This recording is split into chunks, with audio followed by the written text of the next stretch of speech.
Get loud? Yeah, yell at me a little bit. Yell at you? Yeah, just like the meetings. Okay. Yeah. I didn't do that too often, but I have been known to. Yeah. All right, so we should be Facebook Live. I'm going to try to share this. There it is. Share. Live now. Boom. All right, everybody ready? Yep. All righty. Look at that. Dakota Davis walking around on the camera there. Brantley Spicer's already on. First in, Brant. You get gold star. All right, I'm going to start the recorder and everything. Oh, man. Moving fast this time. I'm trying. There we go. We've got a puppy at home, right? Oh, my God, yeah. He's penned up. 3, 2, 1. Welcome to the Boss Hog of Liberty podcast on the We're Libertarians Network. I'm your host, Jeremiah Morrell. As always, I'm joined by our co-host, Dakota Davis. That's the pause where we say, hi, Dakota. Hey, guys. All right. Our show is about our lives in rural Indiana. It's a show about folks who are involved in politics. We promise that our episodes are going to be a fun and an easy listen. We interview people who are influencers, elected officials, political experts, and folks we just find interesting. So today we have two guests with us. On my left, we'll introduce the guy on the left first, because since he's the returning guest, it's Chase Peyton. What up? How we doing, Chase? Pretty good. Glad to be here. Oh, You're wearing camo instead of plaid. I wore plaid today just to blend in because you gave me hell last time. I'm a floating head. That's all we can barely see over there. Barely see over there. The laughter you hear is coming from the right side of me. On the left side of your screen, if you're watching on the YouTube or the Facebook Live, it's Chad Malicoat. Chad is a friend of mine. We served on the Memorial Park Board together. He's the Grand Poobah of the Henry County Republican Club, and I guess, I don't know. You have any other cool titles, Chad? I don't know. It seems like I get piled on new stuff all the time, but I'll take those for now. Well, we're glad you're here. Dakota's just wandering off on me, so I'm just going to try to hold on to the show all by myself. He's probably checking on his puppy, Chase. Probably. We had this is a 2-episode show this week, or 2 shows this week. So Tuesday was the last quiet moment in my life before puppy adoption happened, and we picked up puppies Wednesday night, and today was the reckoning. So far it's actually gone better than I expected. It's like having an infant in the house. He has to go out and pee or do whatever every 2 hours or so, but it's been really good. No mistakes, no disasters yet. So all in all, I guess it's been all right. Oh, those are coming. Yeah, I know. Those are coming. Yeah. I know. Dakota's got all these solid surface floors around his house, and I've got carpet, and I just know. Oh, I know the day is coming. Invest in a good carpet cleaner. It's kind of funny because our puppy is afraid of the hardwood floors. Really? So yeah, he hates standing on the hardwood floors. So he will like stand on the carpet because he knows that he'll slide around if he gets on them. Right? He's already learned that, and he will hop from the carpet to the little linoleum piece I have underneath the fireplace, and then he will hop to the floor into the kitchen. There you Terrified go. of the hardwood. Already knows. Yeah, mine hasn't had a problem with that. That's been good. Dakota has nothing. He's pointing to his ears. Is it plugged in? You look like you don't have a cord in there. No, it's plugged Did I in. unplug you? I'm good. I don't know. It's hard to know. No, I just don't think that I'm loud enough on the microphone. I can hear you. I think you're loud okay. enough there. Maybe it's just my headphones. You're okay.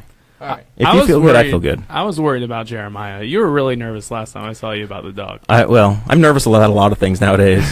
Wedding planning, dog, my new dog life, but it's going all right. We got it set up, and I think it's going to be fun. It'll be better when Sarah gets here. I feel like a single parent right now, Chase.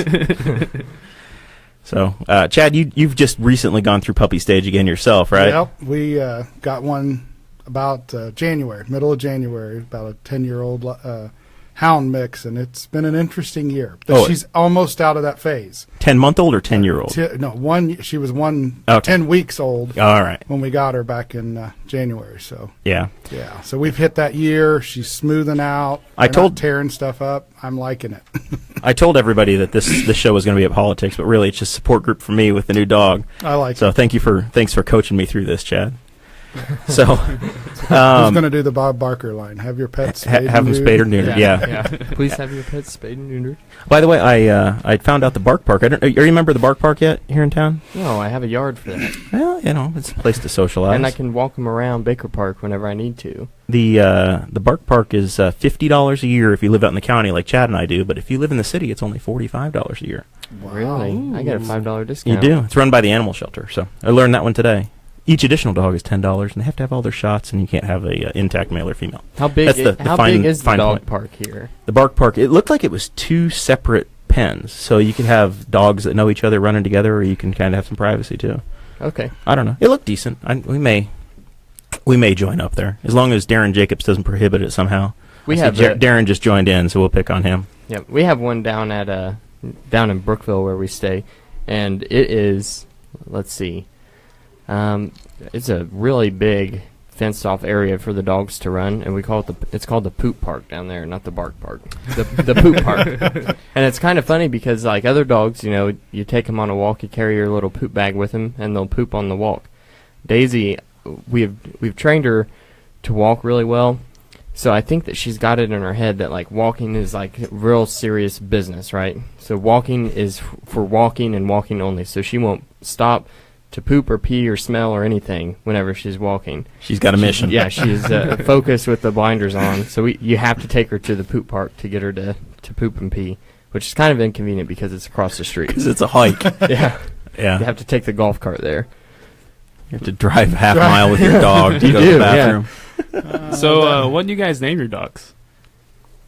I think, as of this moment, this is not official. Oh. I think we're at Garth. I was kind of pulling for Fritz, but Audrey and Dakota made a decision that affected my dog's name. So you can make your big announcement, Dakota, and then I think we'll have a... How did it affect your dog's Because Hank is a country music name. Oh. And that meant that we were going to have to go with Garth, because it was a finalist anyway, and then Sarah said, I think we're going to name it Garth. I really don't like the name Fritz. It was a family name. Was it really? Yeah, my grandfather had a family member named Fritz? No, my grandfather called everything he didn't like Fritz. He didn't like, yeah. So you don't like the dog, is that what you're saying? Yeah, it'll be all right. We're going to have fun. Okay. We're gonna have fun. My dog's name is Hank. I'm really excited to teach my dog all the songs from the Garth Brooks collection. That sounds good. Friends in Low Places and That Summer and That Summer. Yeah, all the good songs. Yep. So all right. Is Hank the Tank because he's the chunky one. He is. He's a little thick. Yep, he is. You've already got an obese puppy. He's 7 weeks old. He's in the 95th percentile. All right. I hear puppy talk going on downstairs. Yep. You got a house full of women here, and we're trying to do a podcast upstairs. Yep, I can hear her yelling downstairs. Somebody made a mess. All right, so enough messing around with that stuff. Chad, you've got all kinds of hats you wear. We in the introduction we mentioned that you're involved with the GOP Club. Yep. And we've seen an awful lot of your people here lately coming through town. We've done this series on the 6 congressional district campaigns, and there's a lot of Republicans running for an open seat. Doesn't happen very much over here, and every time you run, you get a pretty good. It seems like a good jumping-off point to higher things in Indiana. You got a vice president that came out of there, and exactly. A guy that was almost governor of Indiana, and David McIntosh, and then the next guy, there's a good chance he's going to be senator. So, yep. What's it been like being the GOP Club? You organize these sorts of events where these people come in and they want to get to know Chad Malicoat. So I guess we do now too. Well, so we have a club meeting every month. Normally the first Thursday of the month at our headquarters up on Broad Street. Can't believe you counter-program the Boss Hog of Liberty like that. I know. I'm sorry. Same time. Different bat channel, so so we bring in a lot of the same folks as you guys have too, and it's been a very interesting race. I mean, we've seen several people jump in to run for this 6th district, and then several people considering it that have changed their mind. I think you've had a few of those too. Yep, so, absolutely. As Jonathan Lamb said, there's a 900-pound gorilla in the race, and there's some want to wrestle it, and some just want to move on. Exactly. So it should prove to be a very interesting race. I mean, I think. We've got a lot of great candidates, that 900-pound gorilla included. It'll be interesting to see how that plays in, with the Trump slogan of "drain the swamp," and then somewhat of a connection there. It's going to be interesting dynamics. We seem to keep hearing that. It's like some repetitive slogan that we keep hearing in this 6th congressional district is conservative outsider. Well, I think we've had 2 people just on this show that have called themselves a conservative outsider, right? I think that's so far. Except one of them actually took a trip to Washington, D.C., so I think one of them is more outside than what the other one is. Yeah, unfortunately, I missed. They had a big talk last night over in Greenfield. Yep. We had the commissioners meeting here locally, so I couldn't attend, but I heard that was pretty interesting, and we're getting all 3 of them in the room because Mike was there. I don't think you've had Mike on your show. No, not yet. We're going to try to reschedule something. He had a death in the family the day we had him booked, so we had to make an adjustment, and then he's getting ready to go into the session. So as a state senator, this is going to be the busy time. So we're going to try to work something out, and we'll get Mike on at some point. I'm sure we'll make that right for the listeners. So it's going to be interesting next year, but of course we've got a lot of races locally that are coming up. I mean, a lot of the county offices that are currently held by Republicans are going to be up for election next year. So you're going to have people starting to file here in January, right? They can start filing. So you've got just a few more weeks, and we'll see the daggers come out inside the Republican Party between now and May. Well, I know we're going to have a couple new faces that have already announced that they are going to run. Both very experienced and currently ed office. Bill Upchurch is going to run for treasurer. Okay. Because Gene is retiring. He's Okay. going to give it up and retire, and then Jenny is currently works in the clerk's office. Jenny Grubbs is going to run for the clerks. She's been there for years and very experienced. And what Jeremiah was just talking about with whenever he said we're going to see the daggers start flying. We've talked about it a couple times. How here in we talk about how Newcastle typically, because of like the old like the Chrysler, the old Union Democrats, still have a really strong foothold here in Newcastle as the city. But Henry County, speaking about those politics, when you actually get out into the county, it's dominated mainly by Republicans. Yeah, and it seems to be like there's 2 wings of the Republican Party. Like they always typically campaign against each other because that, like, it's not that they are radically different. You know, you don't have radical differences, but you have people you have the big government Republicans and the bigger government Republicans. I think well, now wait a minute. You have those established. We've got several folks. Well, the Democrats do too, that have been in office for a long time. Right. Yeah. And you've got those. I know those daggers very well. I ran for office a couple years ago, and the new guy, and it's a tough game to get into when you're competing against people that have been there for 20 plus years. Yeah, listening to Clay Morgan talk, because if you're not someone who keeps up on this stuff, then you're not going to know that, right? You're not going to know that fact, and I think that it was talking to Clay Morgan on the show that really actually made me learn about it. Like, so Clay, he's the Republican, but he's still on the outside with a lot of the Republicans, it's a totally different dynamic, because I think that we see that because there's not a strong other party within the outreaches of the county. Even though he's been elected twice, he's still the new guy. Right. He's still the new guy and probably will be for takes at least 12 or 16 years before you're at least 3 more elections. Before you're not the rookie, right? I mean, when you look at the Democrat side on the council, because that's about the only seats they hold. I ran against Mr. Bouslag in the last cycle, and he served since 1978. Yes. Jimmy Carter's term. He's been on there. And then Robin is not far behind him. Yep. Robin Fleming's been on there for quite a long time. So it's we have quite an establishment on both sides of the political spectrum in Henry County, and I think that's something I think it needs to change. I'm a term limits guy. I am a term limits guy. I think we don't need the establishment there forever. And the thing it's absolutely comical to me is every office except the decision makers is a term limit. Right. Every other office in the state, in the county, all of federal the level, constitutional offices are term limited. Yes. The sheriff, the clerk, the treasurer, all of those you can serve 2 terms, and you have to take a cycle out. Yep. But you can be a council person or a commissioner or a congressman forever until you quit sucking air, right? Yeah. Yep. So and I have gone back and forth with this personally with talking about term limits real quick. I've gone back and forth with it between being in favor of term limits, and then also I wasn't in favor of term limits for some time, because I always thought, we as the voters are supposed to be the term limits. And that's really how it's set up. We're the ones that are supposed to say, this guy takes Rand Paul, for example. Rand Paul is doing a great job. Why would I ever want him to have to come out of office, right? Yeah. But then on the flip side of that coin, you just don't. People don't think about it that way. Well, they vote along the party lines. You'll There's sacrifice a Rand Paul to get rid of a John Conyers that's been there since JFK. Yeah. Just Right. because you need to have motion and people changing and new ideas coming in. Or Yes. else you end up running a county like it's still 1976. Well, but like you mentioned earlier, too, you've got a lot of these straight ticket folks, Yep. these Union Democrats, these county Republicans, and they vote straight tickets, which, I mean, all of the parties love those straight ticket voters, but it Yep. also makes it a lot harder to turn and get new people in. Right, absolutely. Because, and unfortunately, and I stress this to everybody I talk to, those local races are extremely important. Yeah. Everybody wants to watch the presidential race. It's exciting. It's all over the place. We get blasted on every news media in the world. But then you've got the local races where you only need 4 people to drastically change your taxes.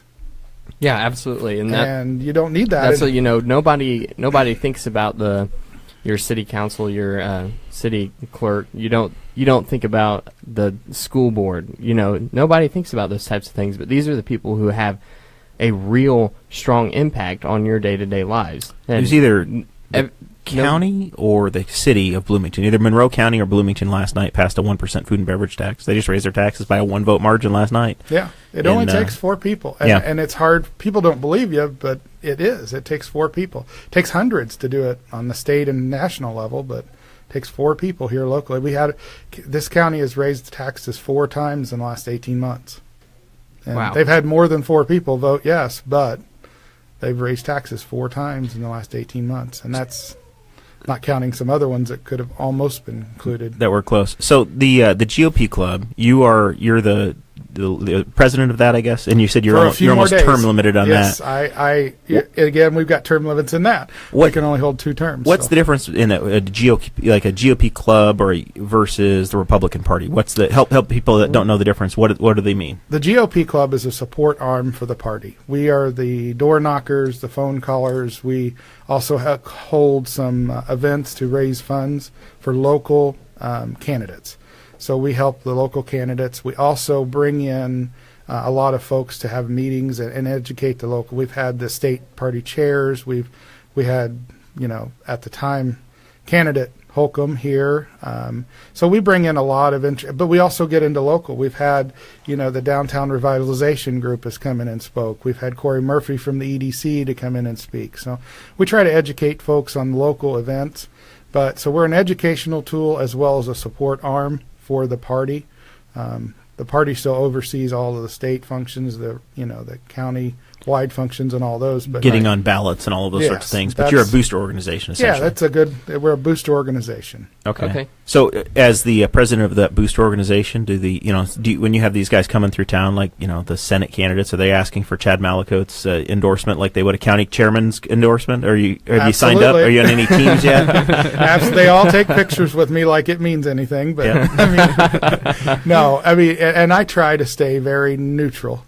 So what does it take to be elected to the GOP club president? Like, you have to be a member of the club, and then membership makes a nomination and votes to have you elected. So it's all within the membership. Yeah, it's all within the membership of the club. Club itself, not the Republican Party. No, it's not the party. We do work with the party very closely. The current chair, Todd Hyde, we work very closely with him, and he and I talk quite frequently. Okay. But no, it's all done through the party. We do charge a small little dues, like $15 dues to join the club. Well, okay. Libertarians charge you $25 to join the Libertarian Party. You guys, you're awful cheap there, Chad. I guess we're maybe he's taking well, some of our voters' you can chair. get a family membership. So we have to be competitive. This is just individual. Man. I was undecided until now. That's true. Yeah, man. If $10 cheaper. I probably have a card out in my truck. He's got a Boss Hog and Liberty sticker now. Like That's okay. We've got him hammered down.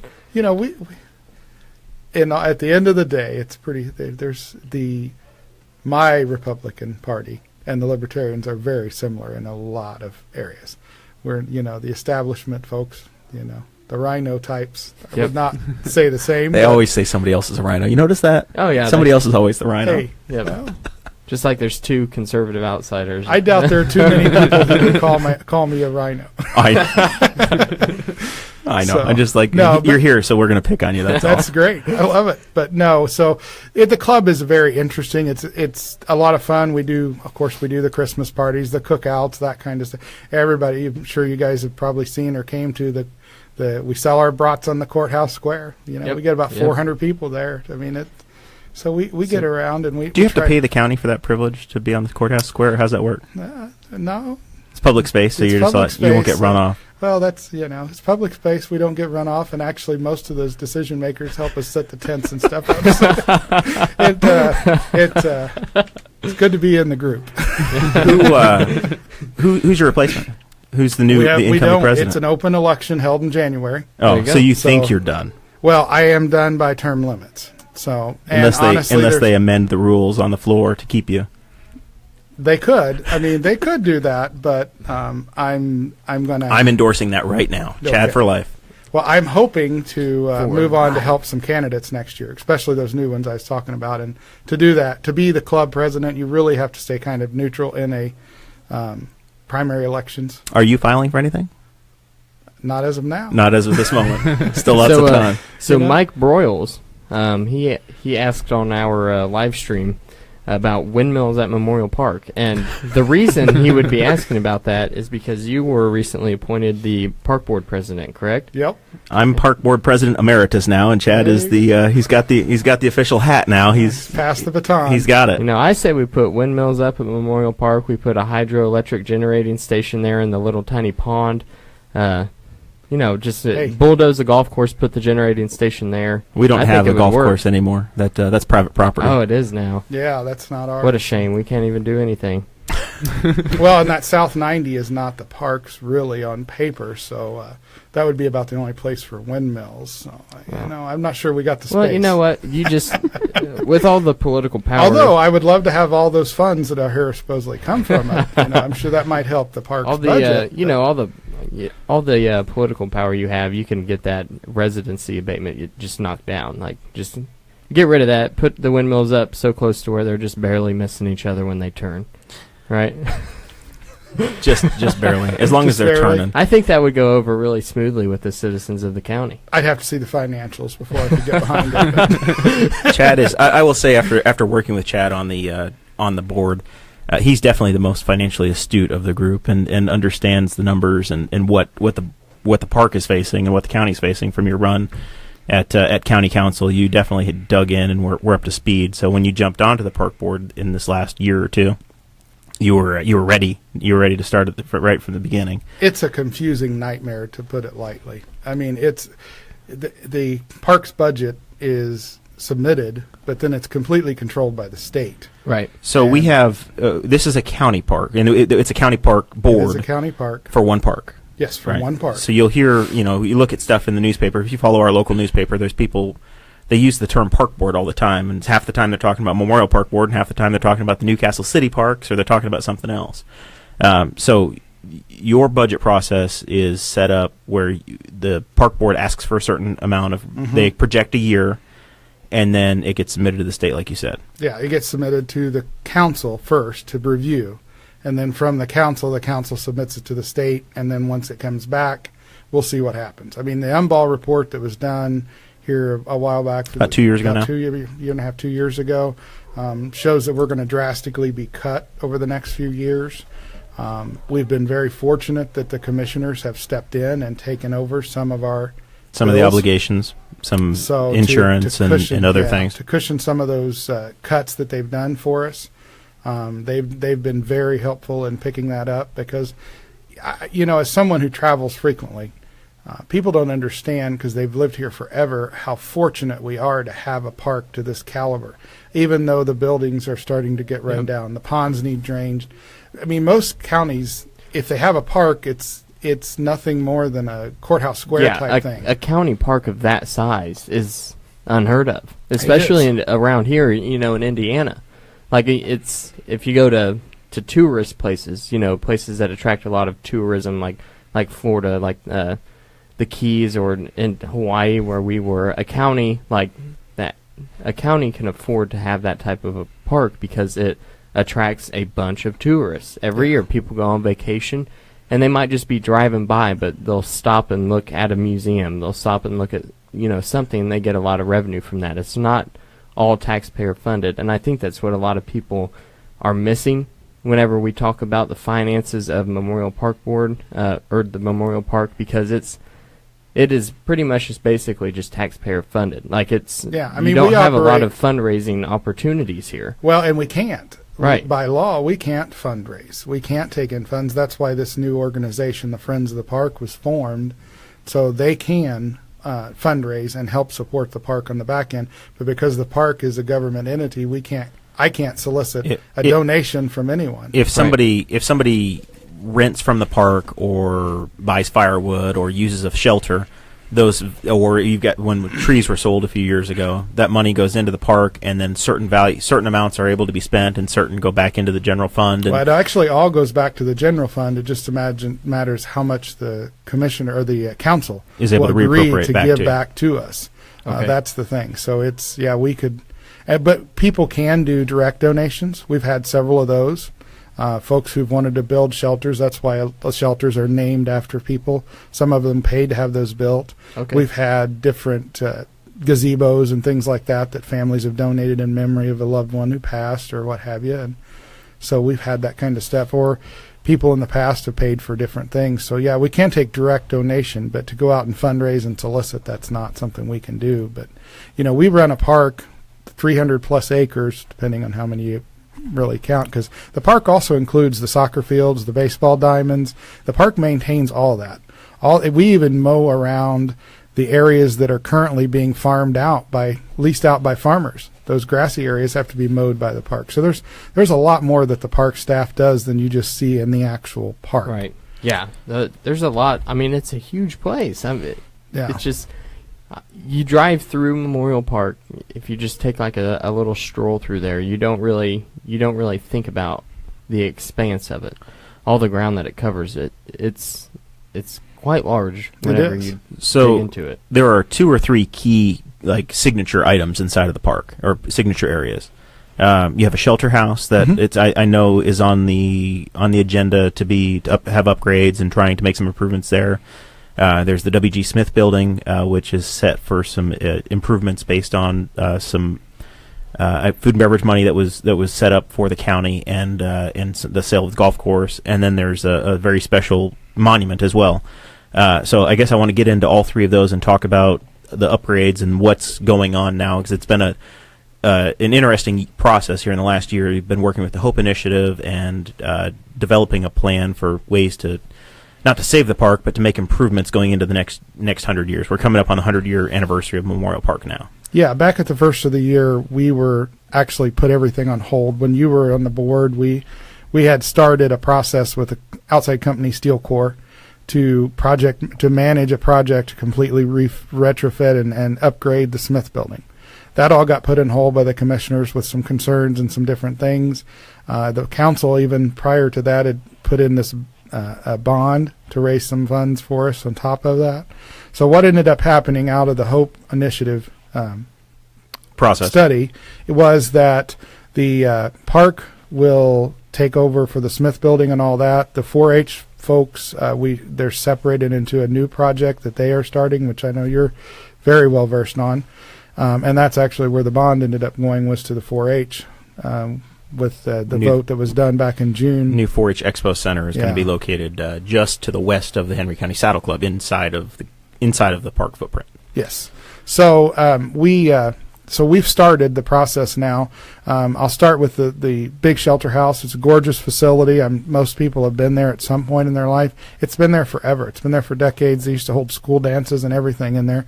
But it has no HVAC, no insulation, no anything. So our real goal is to make that a year-round building. So that's going to be the main goal. It does have some issues now with some wood boring beetles that must be addressed. Unfortunately, with the weather, we can't address that until the spring. Are they napping right now? They're too cold to come out I and think go it's after? because what you have to spray has to be at a certain temperature kind of thing. I feel like you could sneak up on them right now, Chad. I think you probably could. I mean, maybe those dogs. Maybe you Yeah, could bring your dogs out and you guys could hunt them down for us. They're all taking naps right now. It'd be easy. So, but no, that's our real push, is to get that building, get it locked down, tightened up a little bit, new doors, things like that, and then put HVAC in there so people can have their Christmas parties, can have weddings in the middle of summer without being drenched from sweating. I would have loved to have had my wedding out there, but there's still prohibition against alcohol out there, and I don't want to get in trouble, so we're gonna do it somewhere else. But lost out on the big Morrell wedding of 2018. You know, we might have made a variance just for you. I don't want too much special treatment. You could have come to the board and talked to us. You know, that's something that probably will be addressed at some point. Jeremiah, you still got like 7 months. Yeah. You can just wait on a venue and have Chad change the rules for you. And I do bet you that the venue we have is very reasonable compared to most. I know. I know it's $150 a day. That's hard to beat. It's probably not pretty as solid. cheap as his brother's house, though. I don't know. I think I'm going to have to pay in other ways. Yeah, it's probably going to be way cheaper. So with the Smith building, you know, that building has been everything. And a lot of people don't realize that building was actually the highway department at one point. Really? That's what it used to be. I had no idea. Was the highway. That's why if you go in, you stay on the second floor, you'll see the archway door looking things. It was garage doors. Yeah, you can so that still was the see highway department. The leftover big bays that are there. You know, that was a 4-H facility. I mean, they used to hold the shows right there in the building in those floors and all kinds of fun stuff. So it's been around a long time. Unfortunately, it's just gotten really run down. The electrical, the HVAC, the lighting, there's lots of things that need to be addressed. It's not crumbling. It's not falling apart, but it is just getting run down. It needs aging. To be fixed. We fixed the roof. You know, we had a tarp on the roof for only 3.5 years. Before we finally got honestly, we went through a few tarps. I was going to say, there was more than one tarp. That's not just one tarp on the roof. There was a few tarps that we went through, and so we finally got that. But the way we got the money for this is food and beverage money. The county, Jeremiah was actually on the board at the time. I wasn't on yet. They went after the money from food and beverage, and we were awarded $420-some thousand, give or take. It's a little $400,000 with a matching grant of $100,000+. We had to have a 20% match that we got from the proceeds of the sale of the golf course. Sale of the golf course monies. So there's about $500,000 there. We've used some of it to fix different projects throughout the park, but there's still about $400,000, give or take, there that we've got to utilize to do the rehab of the park. There's also some funds that we received from the park board. At the meeting back in June 19th, the council and the commissioners both agreed for the park to retain that sale of the golf course money, because that's what was in the original contract. When the Neals purchased that facility, when Randy purchased that, it was all to go to the park to maintain the park. Okay. So there's about, give or take, $400,000+ left in that as well. Interesting. So Chase, you've lived in Henry County your whole life. Yes. Do you go to the park at all? What do you use? What tell me about your experiences out there. Well, I went to the park a lot in school. You know, just hanging out with friends that would give us something to do. I haven't been there a lot recently, but just to hang out, you know, walk around, stuff like that. I've never. The Smith building, that's the building right by the big building right in the middle, right on 100. Okay. Yeah. All right, yeah. I didn't know there were tarps on it. That's kind of freaky. Not anymore. There's a roof on No, there. we got a brand new roof. It's nice. Cool. It's great. I might have to walk by it. Yeah. You can go in it and not I used get to wet. feed the ducks. Yeah. There's a new building proposed, right? Is that the 4-H facility, or? Yeah. Yeah, that's a. What's the timeline looking like for that? The goal on that is for them to start construction next year. There's a fundraising process that's underway. That group is not going to be county controlled. It's going to be its own 501c3. Okay.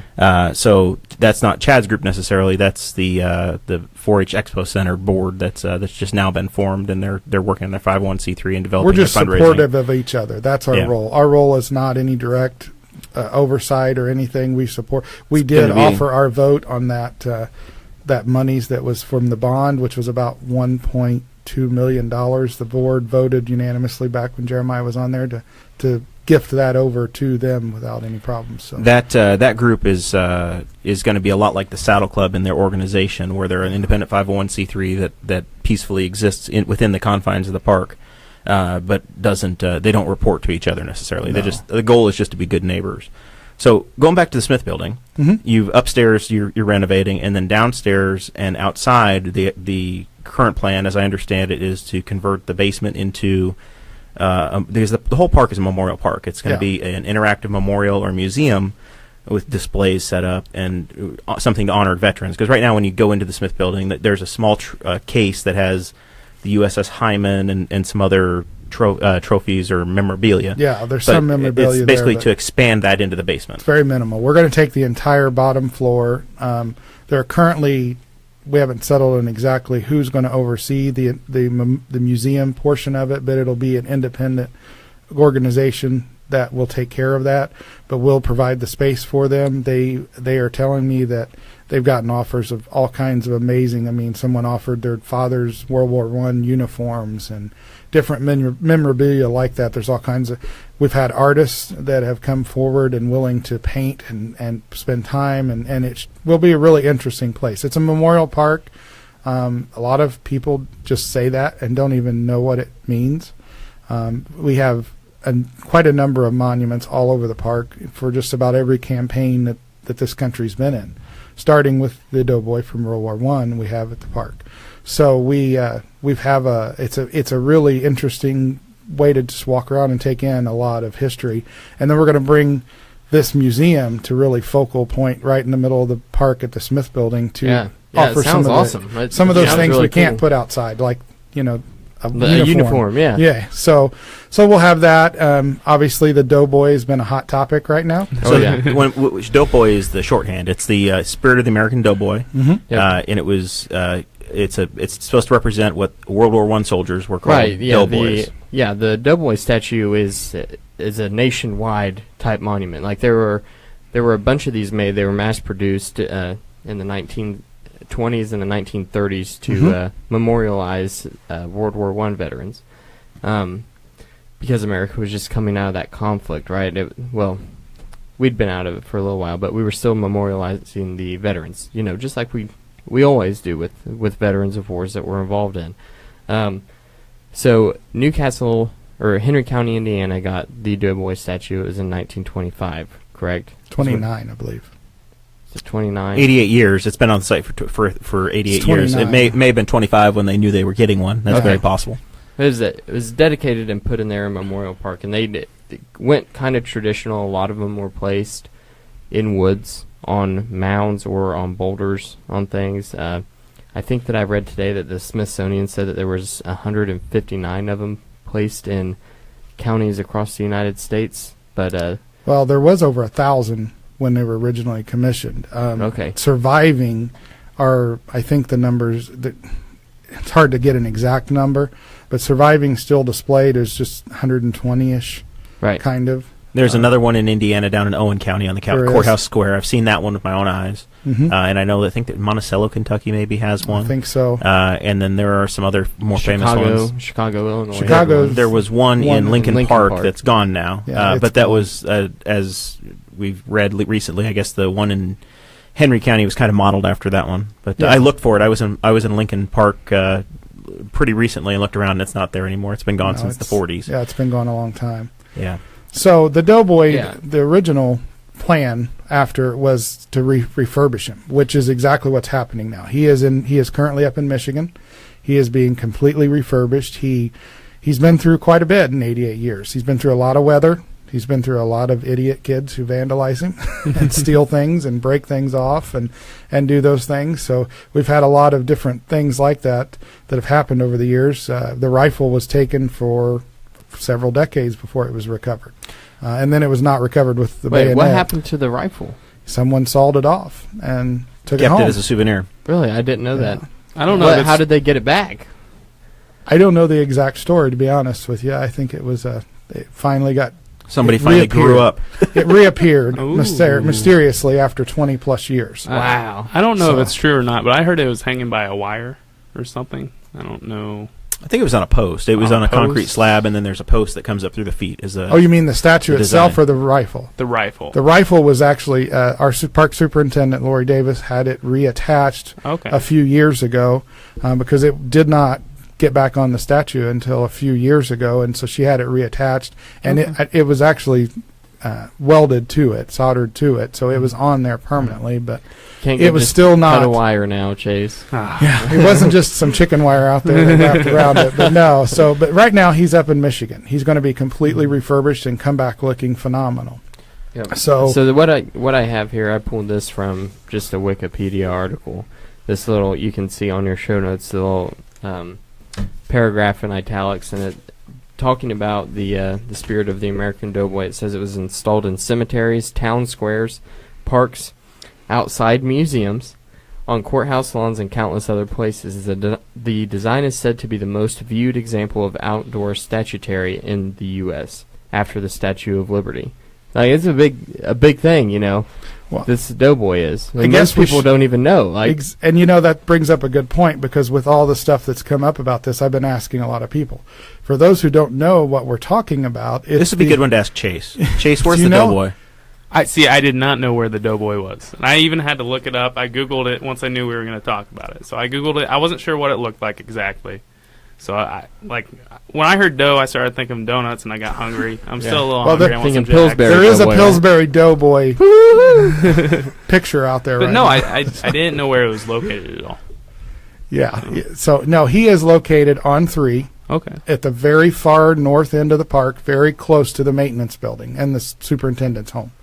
So he's in that very far. He sits up on the hill. The Pokemon people call that Mosquito Hill, by the way, inside the Pokemon group, because there's a mosquito problem there in the woods. There too. is a mosquito problem in that part of the woods. And those guys know that you have to hike to it. It is not. It's not right next door. No, it is quite a hike to get to it from anywhere. and so, the people that are, well, I guess we haven't really gotten into the plan for it yet, have we? yeah, well, that's where I was going. The plan was, at the time, because it is so inaccessible right now where it's at, there's no way to get any kind of a field trip there, because it would never meet any ADA compliance. There's just no way. So we at the time, when Jeremiah was on the board, it was brought to us a plan to relocate the monument to the front of the Smith building, where the museum was going to be, and create what they're calling a flag pavilion, to have a flag from every branch of the service, as well as the American flag and the POW flag, to surround it and bring it to a spot that was accessible, that people can actually go see. Because it is, one of our board members adequately, described it as a piece of art. It's nice to look at when you're zooming past 60 miles an hour up on a hill, but until you can get and actually see face to face, look eye to eye, and see the expression. I mean, the sculptor did an amazing job with these. I mean, so far detail, you can see the teeth of the open mouth of the statue. So it's really a very impressive thing that, But unfortunately, a far cry, not near enough of Henry County presidents have seen up close. in the current location, you don't know to even look. You've driven by it your entire life, Chase, right? And Yeah, you never see it. Noticed it. Yeah. And for those who don't know, he's not waving at you. He's about to holding blow a you grenade, up. Yeah. He's throwing it. He has a rifle in one hand and he's throwing a grenade, and that was the whole reason that they sculpted that statue. They made it in such a brutal manner. I mean, especially for that time period. We didn't have video games, television, and stuff like that to where we watched war movies, and there was no war scenes on television at that time. So this was like a culture shock for the people who weren't talking to the veterans firsthand, right? Yeah. And that's how they were educated about this, was a piece of art. So it kind of seems strange to me to have this piece of art that was supposed to be seen by people and supposed to educate people, have it out in the middle of woods where nobody can see it or observe it. Yeah, and a lot of people agreed. We went through this process. There were, give or take, 130 people involved in this Hope Initiative process. Steve Peckinpah has overseen this committee, the Monuments Committee, that made the recommendation to move it, and he's done a phenomenal job. So it did not come to light, or did not come to a real impasse with some people until Wish TV came down when they removed the monument to be refurbished. And at that time, that seemed to get some people's attention. So, and a lot of folks have asked about the financing of it. The park did commit $8,000 from the golf course proceeds. So we committed basically at $8,000 towards of $500,000. Yes, towards a project that's going to be roughly $45,000 to complete. Right. Just the renovation itself of the statue was going to be over $10,000. And how did we finance that, Chad? The rest, the $8,000 or the other money. The balance is being raised by veterans organizations. It's being raised by Steve Peckinpah is heading up that, and he's selling the flags. Which, if anyone's interested, reach out. But he still has some available to families to put in for their loved one, their family member, current existing family members that are in the military or connected and want to sponsor those. Absolutely. We've had veterans associations, VAWs, things like that have donated. I think a few weeks ago, the Middletown News had some on the front page of the paper. You've met a heavy resistance since it's been announced. It was on the news, I guess. We have, and it's most folks, when I talk to them, their response is, well, that's where it's always been. Right. And see, the thing that I think that I've picked up on, if you've listened to the show, I frequent Facebook groups like Citizens of Henry County, right? And that's my public interaction, right there, You haven't told anybody that, right? I actually started that years ago. Did you really? Yes, yeah, Chad started it, and that's where we became friends. He was my original moderator, my first moderator that I added admin to. Oh, my. Yeah, Jeremiah and I started that mess. Yep. Until I got out when Rex Belgrade was running for governor. I said, I cannot do this anymore. And I got out when I ran. I love that group. I mean, I seriously do.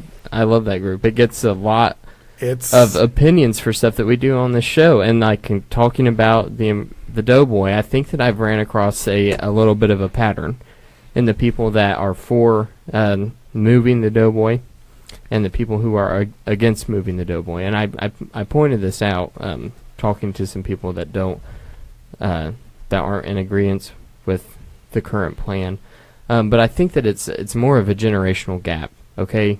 I think that a lot of the people that it would be easy for me to sit back here and say these are old people and they don't like change, right? It's super easy to just make that assumption and not think about it anymore. Yeah. But whenever you sit back and look at it, these people they know firsthand people who might have served in World War I, or they've read the journals of someone, they've seen their grandfather's war medals from World War I. He was a Doughboy. There's a personal connection there to where people like me and Chase, whenever we're sitting back here and we're talking about the Doughboy, you barely know World War II veterans. Yeah, the only time that we've read anything about World War I is we know that somebody shot an Archduke and they fought in trenches. Like that. It's a distant thing to where it's not even on my radar, right? Like, I've read books about it. They don't even make movies about it anymore. Yeah, I think my great-grandma was like 4 when the war was going on, World War II. So I don't know. See, it's such a generational gap, and I think that these people are a lot more sentimental about it because they know people that this statue memorializes. But people like Chase and myself and you guys view this as a piece of art that should be viewed and appreciated by the public, right? Well, I think that's the goal of the park board at the time, was to try to bring it to a focal point where people could enjoy it and actually see it, and because it's we live in a county that is one of the most aged counties in the state. That also we have one of the highest per capita of disabled citizens, and right now there's a big chunk of our citizenry that just couldn't get to it.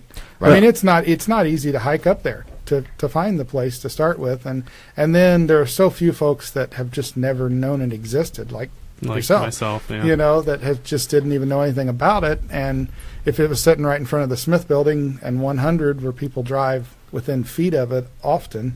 And if you look at, and I'm sure you guys have a park board meeting on Monday, correct? We do, and you're going to be discussing and getting public input about this issue. Yeah, correct? The decision was made back in August to do this, but that it wasn't it's something we're willing to relook, because I Right. think it's important to listen to people and listen to people's thoughts. And there may be some, it's great to get more people involved, and they may come out with a phenomenal idea.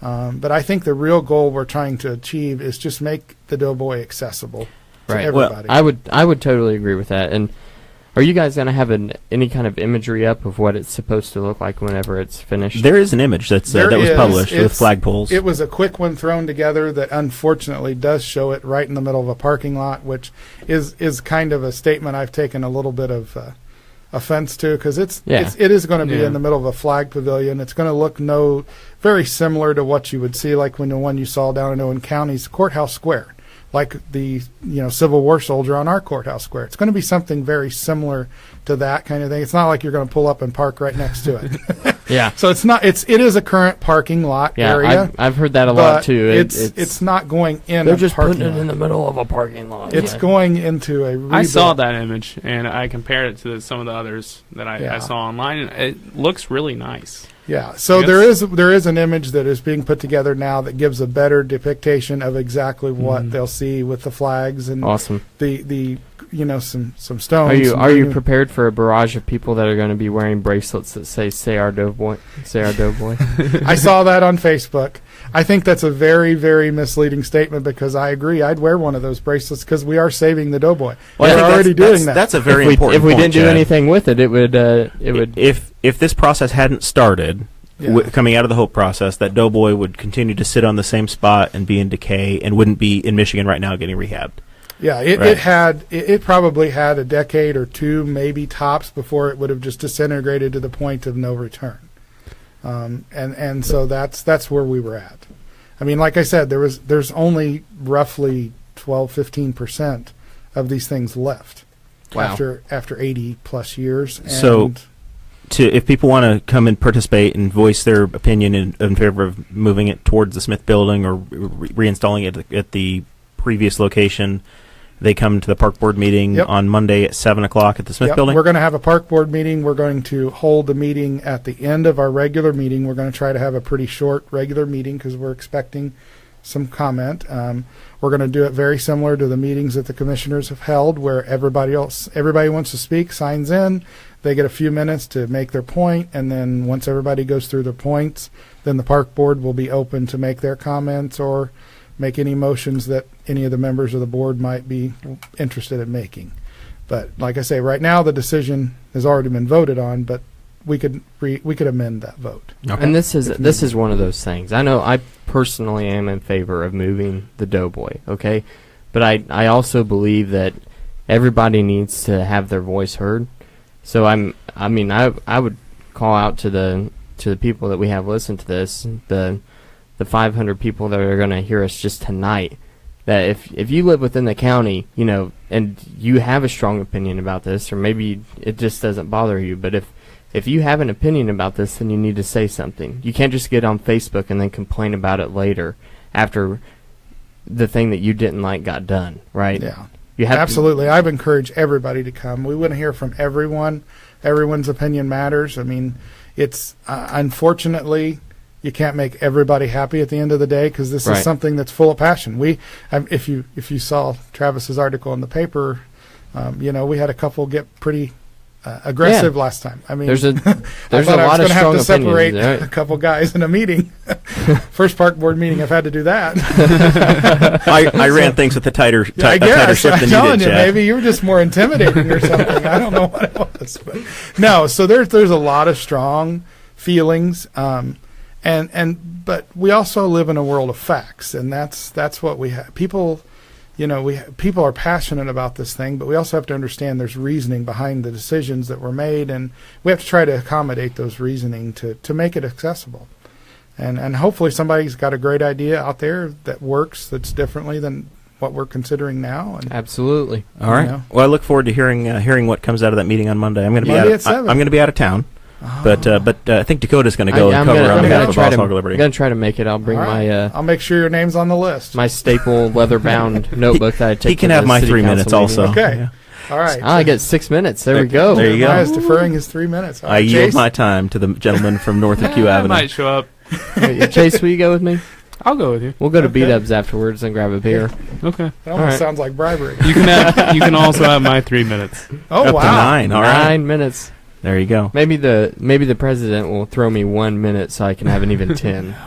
We probably let us stretch. The Libertarian Minute. So, if you're new to listening to the show, this is the Boss Hog of Liberty podcast. I'm one of the co-hosts, Jeremiah Morrell, and on my left is Dakota Davis. We're joined by Chase Peyton, who is a 20-something millennial from Henry County all his life, and then we're joined by the guy that's over 40 in the room, Chad Malicoat, the park board. I'm the president. old man here. I got a bunch of kids I'm here with. Are you over 40? I am. I'm 41. Oh, I thought you Yeah. were just 40. No, I hit 41 last. But you still have less gray hairs than Jeremiah. That's Thanks true, for that, you know. Dakota. It's good genes, man. Good genes. Thanks for that. It's Hey, just And because- more hair. I think he's got a little less. I've known the Malicoats my whole life. I used to show horses against his baby brother, and Yeah. Well, it's just like He turned 35. Jeremiah brought up. 34. 30. 35 He next turned- year. Justin turned 35 Yeah. yesterday. And he's much My older brother, than I am. 2 years. Yeah, yesterday. Yeah. Ooh, man. It's going to Hey. start getting heated. Am I going to have to separate you two? Dakota's about to turn 22. He's getting pretty Oh. old. I know. Look at that. He got Yeah. married. Be 22 again. He's an old soul. So on this show, we focus on local issues, and we also spend some time talking about national stuff. So we'll let the park board thing rest for now. Okay. May come back to it in final thoughts. I don't know. If somebody else comes in with a zinger here on the comments as we do the live stream. But we also wanted to talk about the Alabama Senate seat, because the U.S. Senate is something we watch, and Donald Trump caused this mess when he appointed that guy from Alabama to be our attorney general. He did. And now it's come back to bite him. He thought he was going to run the guy out before they even had a special election to fill his seat, but Jeff Sessions is still serving, Prohibition Jeff, and now they're going to have their third senator in a year down there. Yeah, it's going to be interesting. It was just one that was all over the place. I mean, who knew how to call that kind of a race, and lots going on. But Yeah, there's been so much going on with this Alabama Senate race, as far as like Doug Jones, Roy Moore. You have the sexual assault allegations come out against Roy Moore, and then it's child molestation, calling him a pedophile. And you have what seems to be proof of the writing in the yearbook, and then all of a sudden the groundbreaking article comes out that she admits to forging some of the things in the yearbook. So you're just like, if you're watching this on a timeline as it all goes along, you're like, holy cow, like what is going to happen in Alabama? Because as it stands right now, Alabama is the third most conservative state in the United States. yeah, Very red state down there. Like it's not even like here where we have the Democrats in the city, but then out in the county we have the Republicans. It's just straight up red. The last time they elected a Democrat as a senator, it was a guy that's serving now as a Republican. He was elected in 1992. Yeah, that was actually a man called Richard Shelby. He was elected in 1992 as a Democrat, and then in the 90s there was the Republican Revolution, like revolutionizing the Republican Party, and that's whenever he decided to go to Republican in 1994. So like he was a Democrat for 2 years. Yeah, and then the Republicans took over control of the House and the Senate, and he said, "I like the majority more." yeah, Yeah, right. So that's Power of incumbency. like it's I'll be a crazy. Republican, sure.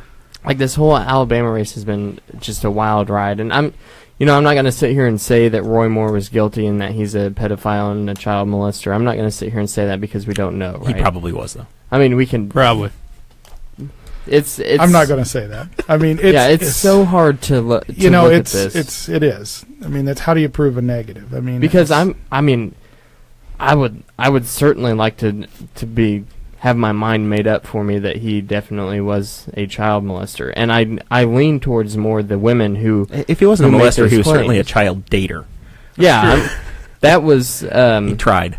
That was the first woman that came forward actually with the allegations, said that whenever she was 16 and he was 28, Yeah.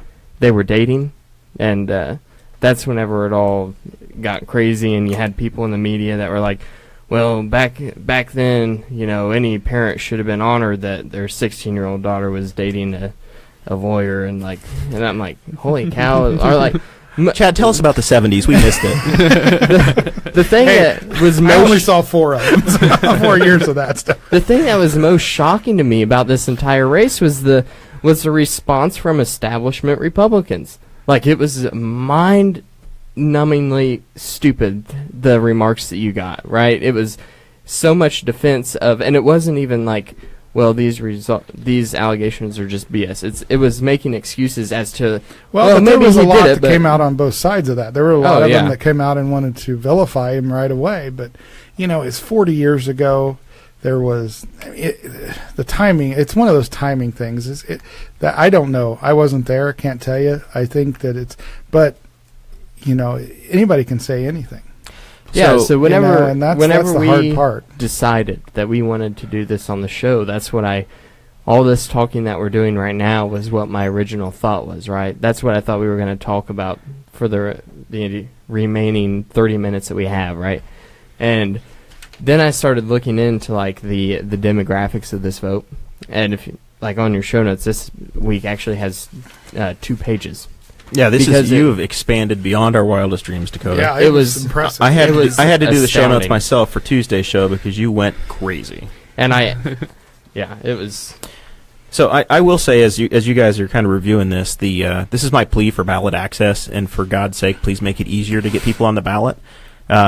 In the state of Alabama, if you are wanting to get on the ballot, you have to have, and you're not the Republican or the Democratic candidate, your party has to have had 20% in a statewide race in the last cycle, which essentially sets you up, unless you have a miraculous run, you're going to have 2 people on the ballot, and that's it. If we, as the Libertarians, the Libertarian Party got on the ballot with Gary Johnson the last time, they had time to actually do it. This was a special election, so you really didn't have time to get on a ballot, but you have to have signatures from 3% of the voters that turned out. So if you had, 100,000 people that voted, then you would have to have 3,000 signatures. In this case, you would have needed to come up with about 25,000 signatures to get that, to make that happen. Is that right? You had, you would have to about 60,000. Yeah, you'd have to have case. about 60,000 voters, because they had 1.5% was 44,000. So you would have had at least 25,000 times 2. It would be 50,000 plus, and that's how signature collection goes in Indiana. Just ask Senator Young. You really ought to have more than the bare minimum, because certain areas you might be in trouble unless you find a friendly judge. Yeah. No problem. 497 works in Lake County, unless you're Jim Wallace, and then you get thrown off the ballot when you want to run against Mike Pence. So I wish Andy Horning very good luck as he's running for the U.S. Senate seat as a Republican. Team Elephant. Anyway, this is my plea. We got to make ballot access easier everywhere. You need to get rid of straight ticket voting so that these races are not this Coke and Pepsi, blue pill, red pill. It's so interesting in some different localities. Even here, there are races where you, like in some state or some cities, the mayor race can't be partisan, so you can't run for mayor. And I believe, is it Arizona? City of Phoenix right now. Arizona. It's nonpartisan for mayor. It's nonpartisan, so no parties are on the ballot for mayor. It's an individual name. I like that for local races. I really do. School boards here are nonpartisan. Yeah, school boards are nonpartisan. They've kind of, they did, obviously, I'm sure you've talked about this in the past, changing the council vote. Council doesn't have straight ticket voting anymore, but it's still partisan. So it is, yes, they still have their party there, but the council no longer. If you straight ticket vote, you don't vote for a councilman. Right. Yeah. Especially you have to individually pick your 1, 2, or 3 candidates. Yes. That was the. I think that is a start last year to a potential eventual non straight ticket type voting. There's been a lot of talk at the State House about that in Indiana. I would be all for it. I think that's saying a lot coming from a Republican head of a 60% Republican county, that you're willing to give that up, because that is politically, it's probably not the best thing, but it is what's best for the county, I think. It is, and that's what the thing is. I think, yes, I'm a Republican. I'm absolutely a strong conservative. I call myself a constitutional conservative Republican. You introduced Ted Cruz, for God's sake. I did. I watched it happen. Yes, split screen with Megyn Kelly. I still hold that as one of my highlights of my life. The basketball ring. This basketball ring. I was there for it all. Chad started the whole thing. Yes, and the girl who made the really strong face when he said that, and they posted it all over. That was a friend of mine who I invited to stand on stage. So I'll never be asked to come back and do anything for him again. You ended Ted Cruz's career. Congratulations, Mr. Malicoat. But no, I think In that case, I'm all for straight tickets need to go away. I mean, I think, and it's more just because people need to get involved. They need to understand who they're voting for. My grandpa was a straight ticket Union Democrat his whole life till he voted for an 18-year-old to run for sheriff because she put her name on the ballot. I said, "Did you really vote for her?" "Well, I voted straight ticket Democrat." He said, "Did I really vote for her?" And that was the last time he voted straight ticket. Yeah, I mean, it's just. Everyone needs to understand and get involved, so that's my reasoning for getting rid of straight tickets. Well, and you really do need to educate yourself as you vote, as you cast a ballot, or you don't cast a ballot, because you don't have to vote in every race. You really should vote for the people that you want to serve you. And you should send a message if you don't agree with the candidates in the race, like this case in Alabama. You should undervote it. Nobody has first claim to your vote, and there, we see that 22% or 22,700 people voted with a write-in. Whether they voted for a Republican write-in, they voted for the Libertarian, or they voted for Nick Saban, the head football coach at Alabama, which one of the PACs tried to get people to do. Those people actually sent a message, and by the way, that was more than the margin of difference. So. Yes. Roy Moore and the Republicans didn't earn those 22,000 votes, and that's why Doug Jones is going to be serving the U.S. Senate this year. Yeah. That's the reality of it. But you have to applaud those people. I mean, I really do. And that's what we've talked about on the show before. Like, if you think that you're wasting your vote whenever you vote third party just because someone didn't win, you're wrong. Because Donald Trump made a tweet congratulating Doug Jones for his Senate win, and he mentioned it's probably due to the large amount of people who voted third party. Like, it got the president's attention. Like, you're making waves. You're not wasting your vote. If anything, you're wasting your vote more by voting for someone that you might not agree with, right? It also, in your numbers here, the exit polls show, or I guess it wasn't the exit polls, it's just reality. 33% of people showed up. Yeah, it was. So it's a special election. That's what was crazy, and that's only registered voters, right? Yeah. That's not just the state.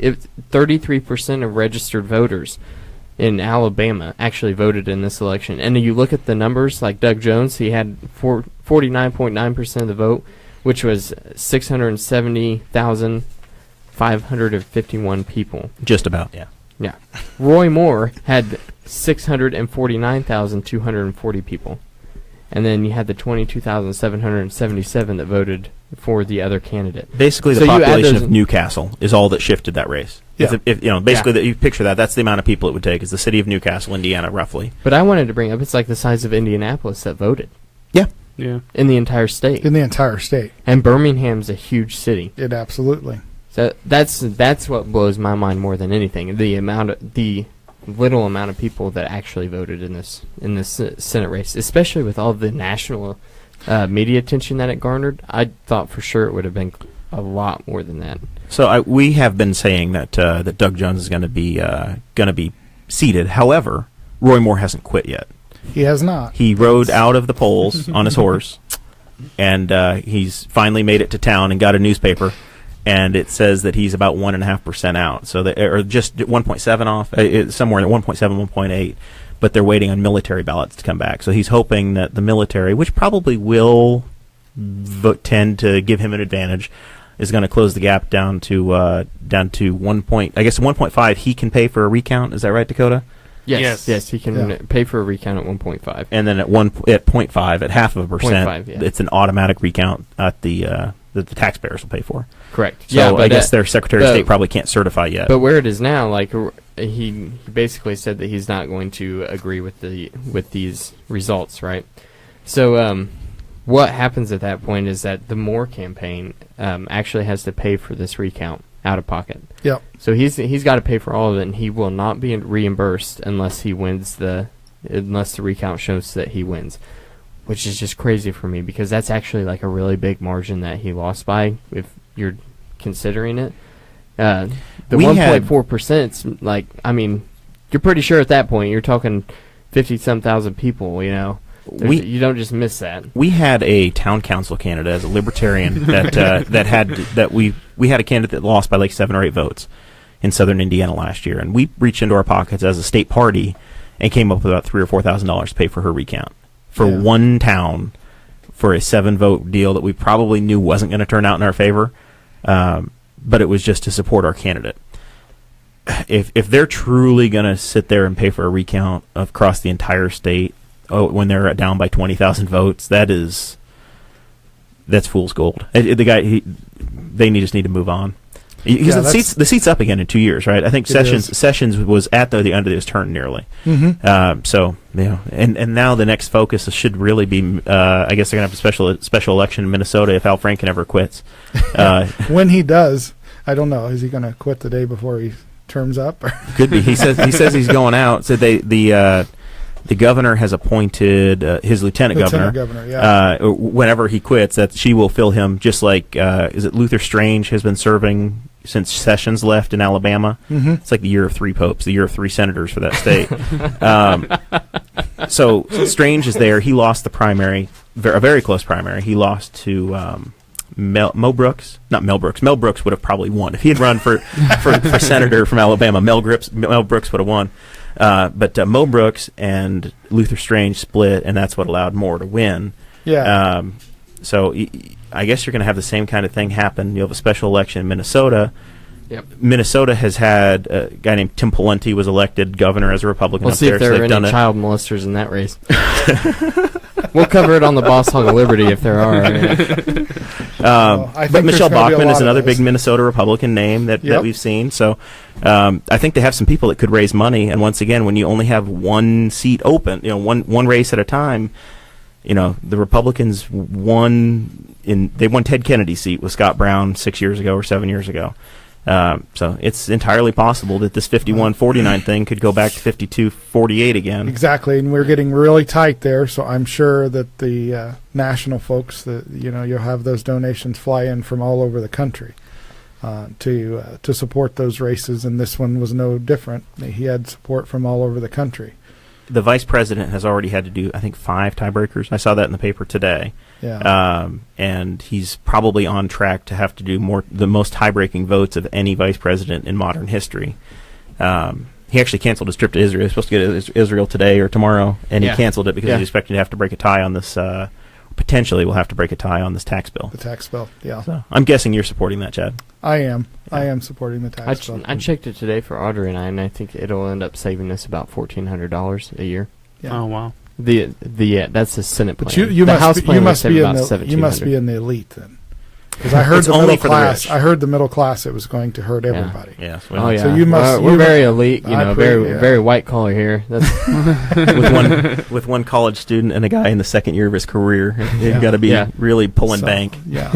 That's how it is. I saw. And we're north of Q Avenue, so. Yeah, that's it. So yeah.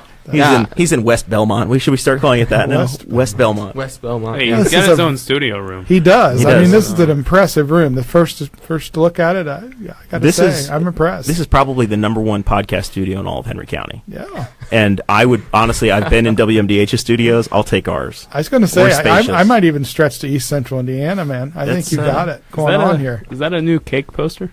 It is. Yeah, it is. That was actually a wedding gift from Jeremiah Morrell. Thanks for pointing that out, Chase. I'll give you the $20 later. Thank you. It goes with the framed Wear Libertarian poster on the wall. If you look at the new Boss Hog of Liberty stickers that we haven't advertised those very much, but we've been giving them out to guests. The new logo up on the headphones, it actually says East Central Indiana's favorite podcast.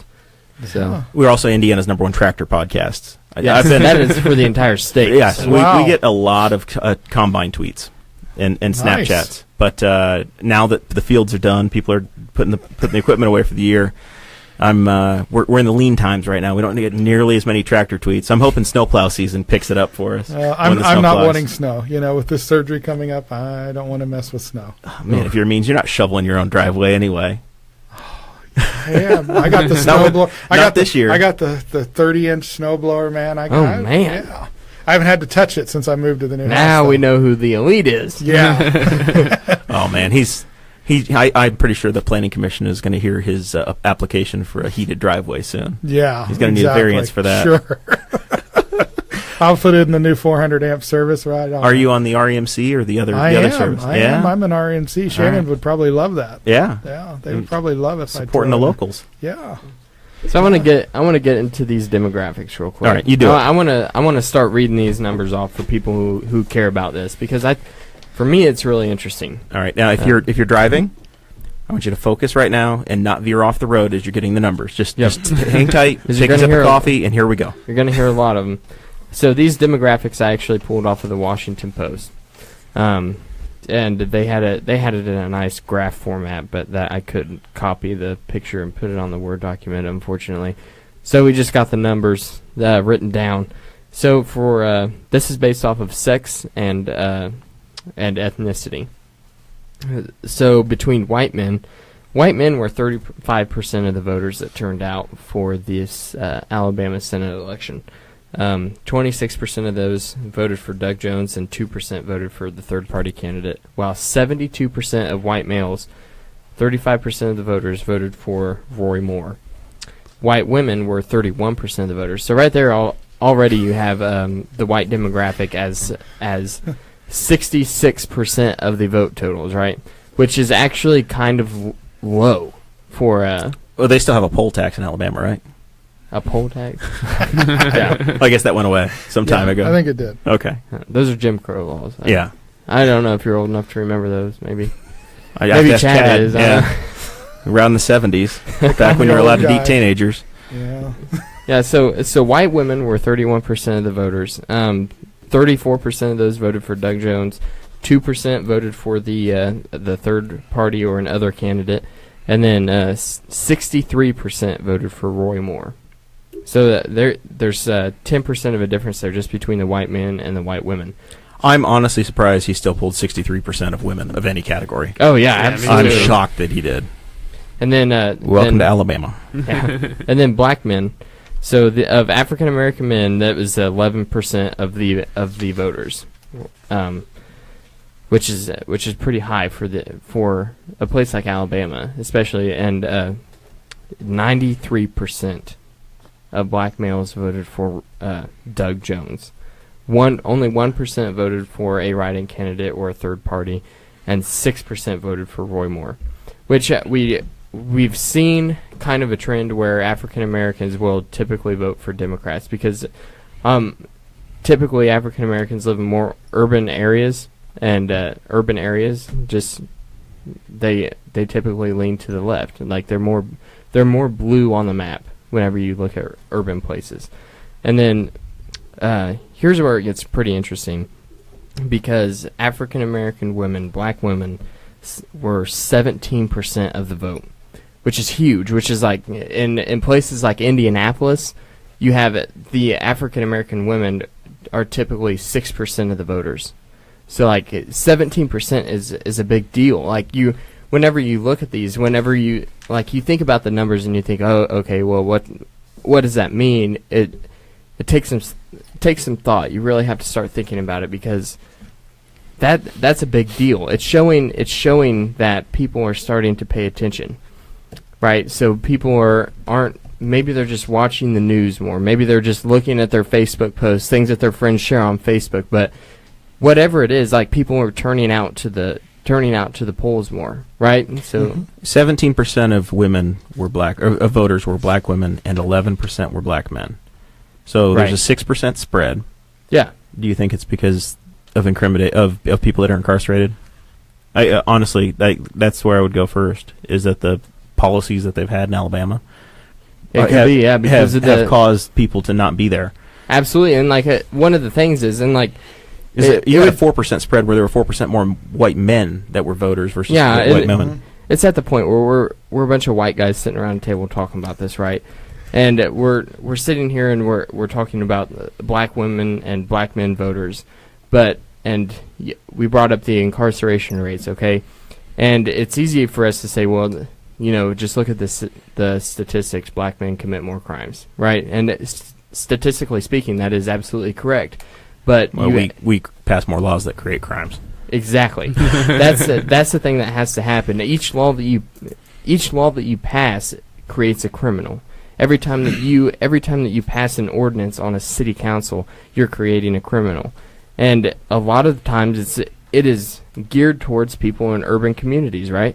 So what we just discovered on the last point was that typically African American people live in urban communities. So whenever you're passing these laws, you are making more criminals, but a lot of times you're making more criminals out of black men and black women. And that's what people talk about when they talk about systematic oppression. You know, we're not talking about segregated drinking fountains or sitting at the back of the bus anymore. We're talking about passing laws that they don't seem unjust, right? They seem like we're actually caring about the people. But whenever you're throwing people in prison for a plant, you know, you've created a problem. And all of a sudden you can't legally vote anymore. You can't exercise that freedom anymore because you had a plant on your person that makes you tired and hungry. That's a horrible issue, and I think that you're right, Jeremiah. I think that is why typically we see a low turnout of African American male voters. And because they can't vote anymore, we've taken that freedom away from them. And I think that if we had more elections like this, we would see higher turnouts, see elections that were so highly covered by the media, where people were under such scrutiny. We were talking about it more. The entire nation was talking about this Senate election. And it was just because one guy was being called a child molester. But if we can get to the point as a nation where we're talking about these elections, not because one guy's a child molester, but because we actually care about the issues, right? I'd be fine if we just quit letting people vote for senators. We get rid of the constitutional law or the amendment to the Constitution that allows for direct election of senators and let the state legislature do it. Honestly, I would not disagree with that. That's the way it was intended when we first had it. The senators were there to represent the states, not the people. People were represented by the Congress. It would be the slower cooling pot that it's supposed to be versus this totally politicized. Of course, in Indiana, you wouldn't have a Joe Donnelly. Well, I'm willing to make that sacrifice. And many states right now, how many do we have that are Republican-controlled states with the governorship? So, I mean, it's... I know that it would make some changes, but I also think... changes, and that's why I won't disagree with it, because it definitely helps my party. But I'm ignoring party in this, Chad. Honestly, the purpose of the Senate is to be the cooling place. I get you. And to have some decorum and to have things process work. And I've talked about this with Bill Smythe last week when he was here with the McKenzie campaign. Regular order is completely dead in Congress. It is. And, Indiana, at least we pretend, and I know Brad Klopfenstein sat in your chair last week, Chad, and said that the deals are cut at the Antelope Club versus at Chase. Chad. Yeah, whatever. Chad here, Chase there. This is Hanging Chad, and that's other Chad. I wanted to go as a hanging Chad for Halloween. You should My have. wife would not let me. Next I year. want There's to tie a always next noose year. around my neck, just saying. Melissa, you see? They don't know what hanging Chad means. They probably don't. Yeah, they're so young. I thought it was I know what it means just because of How I Met Your Mother. All right. Whenever the Ted, I don't remember that episode. Yeah, whenever Ted went as the hanging Chad for Halloween. Okay. Remember that? Yeah. I don't remember that, but I'm gonna have to rewatch it. There you go. So anyway, in the Indiana General Assembly, we go through 3 readings on each side. We switch bills, and they go through conference committee, and you have testimony. This, whether you agree with it or not, and I know we're probably all going to get some money back in our pocket, regular order wasn't followed. It was nowhere close. You didn't have an amendment process. You didn't have testimony. You didn't spend in the 80s when they did tax reform, they spent years working on it. Yeah. They did this in a week and a half, and then next week they're going to spend time. They're going to vote to raise the debt ceiling, and they're going to continuing resolution to run the absolutely government. agree. It's the way legislature's done right now. Right. I mean, Obamacare was pushed through in a very similar facet. The same things people were pissed off about over this on the Democrat side. The Republicans are pissed off about on the Obamacare issue. Exactly. And I really think that it's because we directly elect senators, and we don't have. It's just like having another House of Representatives with 100 people, but they sit there longer. Yep. Yeah. I mean, that's exactly what it's like. The senators are there to represent the states, not the people. They should be representing the state's interest. That was what interest. they did. That was why they were there, to represent the state's interest, because the federal government should only be involved in those things held within the Constitution. Yeah, but haven't you been watching the news? We're a democracy. What's this republic people keep talking about? So honestly, so many of the things that are broken in politics, though, this campaign finance thing that happens, if we didn't have a U.S. Senate race where we've got 5 or 6 people that are running in Indiana that's going to cost tens of millions of dollars, if instead it was, the Indiana legislature was picking their guy 2 guys every 6 years, or two senators every 6 years, shouldn't say guys. By the way, we might actually get a woman, because I know that there's been some very qualified ladies that have run on both sides in Indiana as well. We've had a lot of lieutenant governors and other statewide office holders that would be very good senators. Anyway, that's I'll get off my soapbox on the Senate issue, No. but I think I think that's one of these are all symptoms, and I think that's a cause. I Yeah, don't I would disagree agree with that. Yeah, absolutely. But I just basically what I was trying to say is like looking at these demographics was super interesting to me because you don't see the black women turnout that you saw with this election. You don't see that anywhere else, and I thought it was absolutely phenomenal. Like they didn't even have a 0.5% of write-in candidates to put down for black women voters. They all knew, like Doug Jones, we don't want Roy Moore, and you can make that claim like I have down here on this bullet point. The media portrayed Morrell to be racist, right?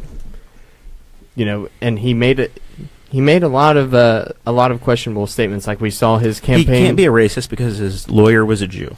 Okay. Yeah, that's his wife said it in a speech. His the wife night before said. the election. His wife said we aren't racist against Jews. Our lawyer's a Jew. Like that's like looking at your black person that's black on the street and they call you racist and you're like, no, I have a black friend. Like, Yeah.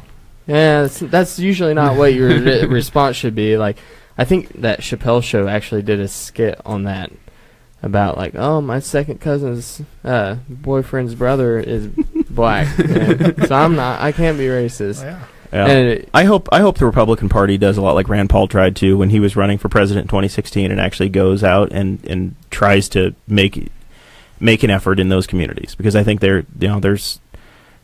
I definitely agree with about 35% of what the Republicans say, and I agree with about 35% what the Democrats say.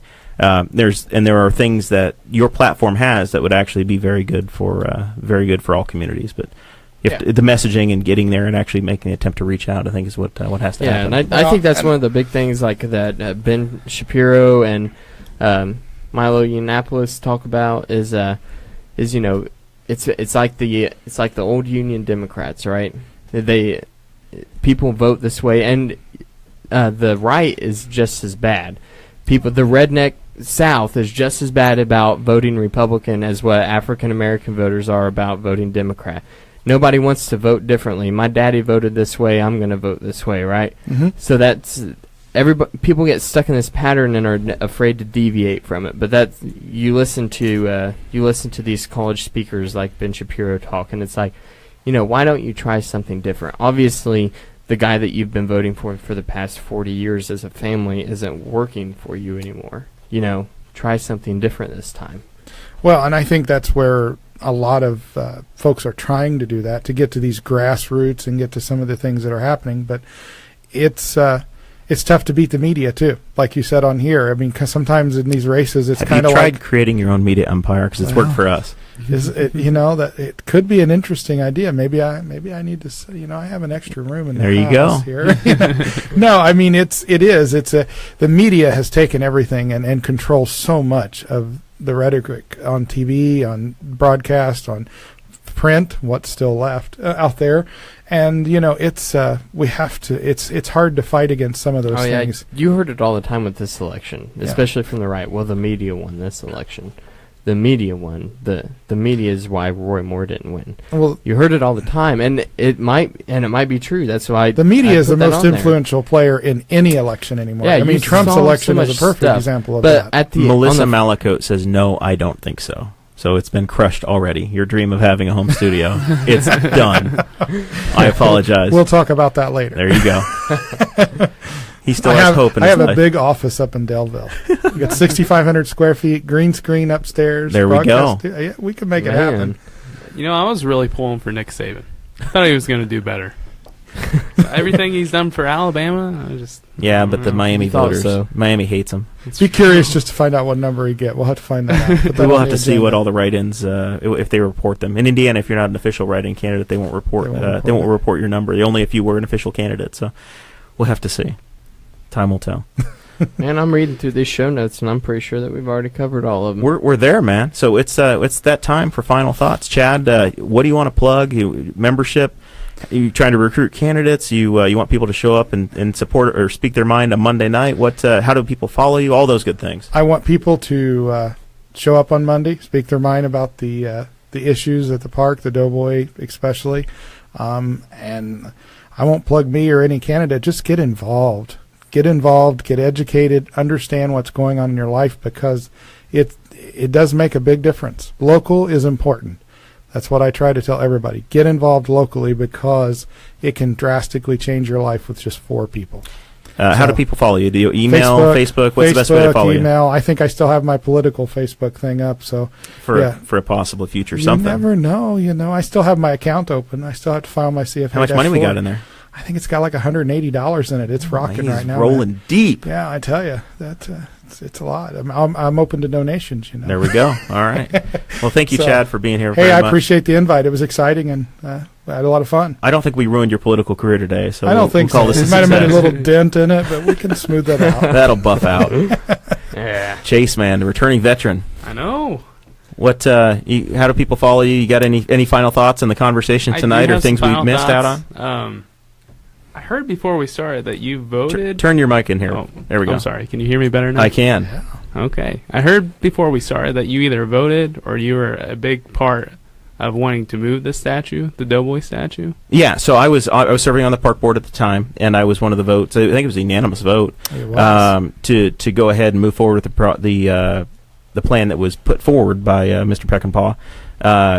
Like I said before, there was no plan to refurbish the Doughboy or do anything with it. Mm-hmm. Steve came forward with a plan to take it down, refurbish it, and had the vision for creating this plaza outside of the Smith building.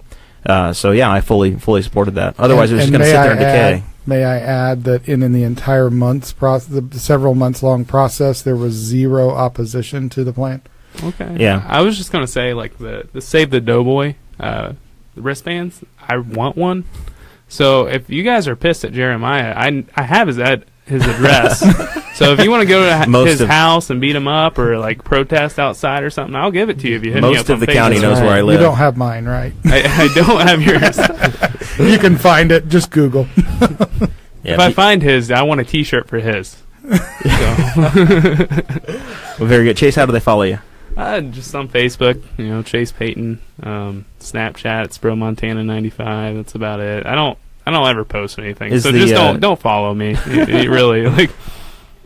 All right. Well, thanks for coming on again. We appreciate it. Thanks for having me. So you're becoming a true broadcaster, and we're excited. Yeah, we put on here that this is episode 34 with Memorial Park Board President Chad Malicoat and Boss Hog of Liberty regular Chase Peyton. Ooh, regular. Yeah, have me on any time. We're gonna have to get you on the official co-host page. You and Danny and some of the others that we have on all the time. We'll get the little bio and get the picture. And this is my promise to you, Chase. Oh. We're gonna have you listed as a co-host on there. You've earned it. Hey. You're gonna take off the yellow rookie stripe. So Dakota. You're gonna have to get some T-shirts and stuff. That's it. We need merch. Well, Dakota's got some stuff. But we need real merch. My final thoughts. This is December 14th, 2017.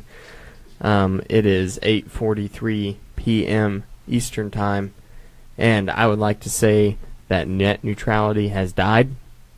That is the breaking news story for today. We are broadcasting live on the internet, but you did have to put a quarter in before we could go live this time, I think. Yep, I think now that Comcast can charge you extra. Yep. If you want to hear our thoughts on that, then you can go back to the episode on net neutrality with Jesse Riddle. I think it was episode 31. Yep, and I just want to say that I'm interested to see how this goes. I want to see if we're going to start getting charged for Facebook for Netflix. Like everybody says we were, or if it's just going to be fine. Like the world was coming to an end when it went into place. We'll see what happens when it went in. I think we're going to go back to 2015 internet, and I guess we'll just have to live with the freedom that we had then. Yeah, but 2015 internet, man, that's like Mad Max, right? Yeah, I can hear my dial-up modem running again. It's a lawless wasteland. Yeah. Yeah, but I did want to point that out because that was breaking news across my my feed on my HTC.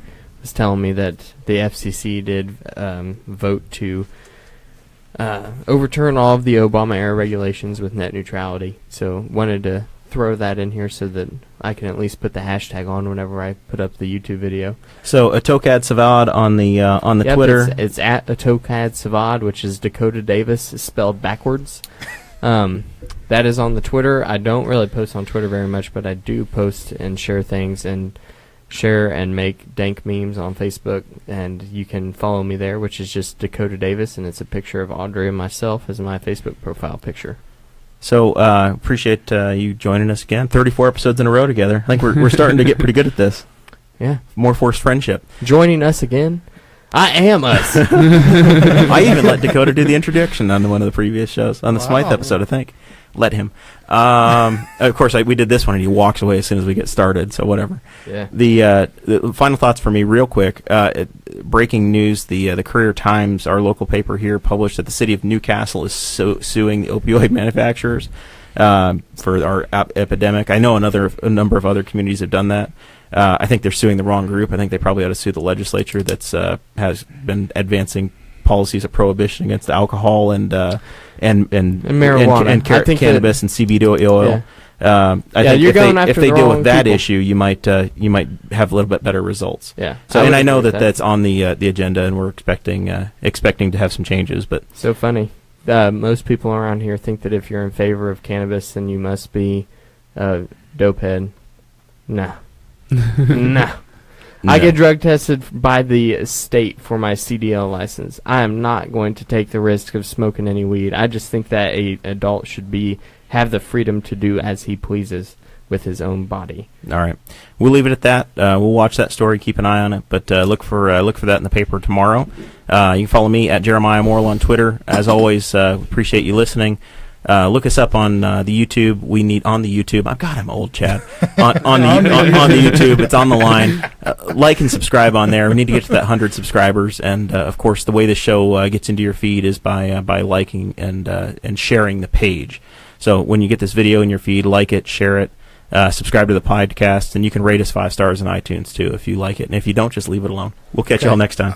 Oh, Chad's got something else. I'm just going to be anti-PC and say Merry Christmas. Uh-oh. I'm going to be gone next week, so I can do that. Well, Merry Christmas. Happy Merry Hanukkah. Christmas. Yes. We'll see you next time. Bye.